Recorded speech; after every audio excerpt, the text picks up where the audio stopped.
Hello friends, আজ আমি ৩ বছর বাচ্চার জন্য এই অসাধারণ সুন্দর ড্রেসটির কাটিং ও সেলাই ভিডিওর ফুল টিউটোরিয়াল শেয়ার করব। তাই ভিডিওটি স্কিপ না করে সম্পূর্ণ দেখার অনুরোধ রইল।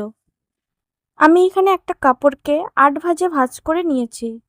শোল্ডারের মাপ নিচ্ছি ৫ ইঞ্চি, আর্মহোল নিচ্ছি ২ ইঞ্চি, চেস্টের মাপ নেব ৭.৫ ইঞ্চি, ওয়েস্টের মাপ নেব ৭ ইঞ্চি। এবার চেস্ট আর ওয়েস্টের মাপ বরাবর একটা সমান করে দাগ টেনে নেব।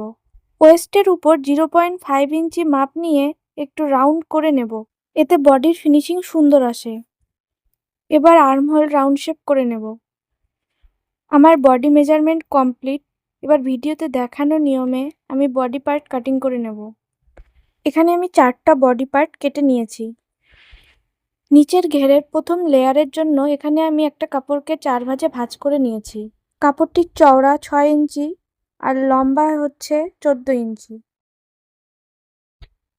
সেকেন্ড লেয়ারের জন্য আমি একই মাপের 4 ভাঁজে ভাঁজ করে দুটো কাপড়ের টুকরো নিয়েছি। কাঁধের ফিতের জন্য এখানে আমি 8 ইঞ্চি লম্বা 4 ইঞ্চি চওড়া দুটো কাপড়ের টুকরো নিয়েছি।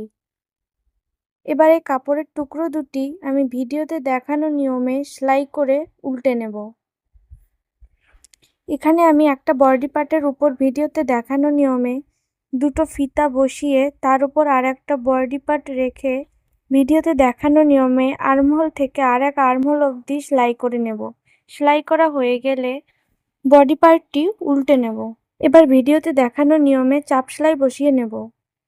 চাপ সেলাই হয়ে গেলে আর একটি বডি পার্টের উপর সেম একই নিয়মে ফিতা বসিয়ে আরেকটি বডি পার্ট রেখে আর্মহোল থেকে আর এক আর্মহোল সেলাই করে উল্টে নেব। উপরের বডি পার্ট রেডি। এবার আমি নিচের পার্টের দুটো লেয়ারই ভিডিওতে দেখানো নিয়মে যে কোনো এক সাইড মুড়িয়ে ছোট ছোট করে কুচি করে সেলাই করে নেব। এবার ভিডিওতে দেখানো নিয়মে বডি পার্টের ভালো দিকের উপর প্রথম লেয়ারের ভালো দিক বসিয়ে নেব।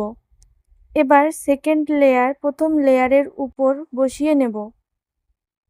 সেম একইভাবে আর একটি বডি পার্টের উপর প্রথম আর দ্বিতীয় লেয়ার বসিয়ে সুন্দর করে সেলাই করে নেব। লেয়ার লাগানো হয়ে গেলে লেয়ারের মাঝখানের জয়েন্টের উপর দুই দিকেই আমি লেস লাগিয়ে সেলাই করে নেব। এবার আমি সামন গলায় ভিডিওতে দেখানো নিয়মে ডিজাইন করে নেব। পিছন গলায় একটি বক্স কুচির মতো করে দিয়ে ডিজাইন করে নেব। ভিডিওতে দেখানো নিয়মে জামার দুই সাইড জয়েন করে নেব। জামার ডিজাইনটি কেমন হয়েছে অবশ্যই কমেন্টে জানিও, আর লাইক কমেন্ট শেয়ার করতে ভুলবে না।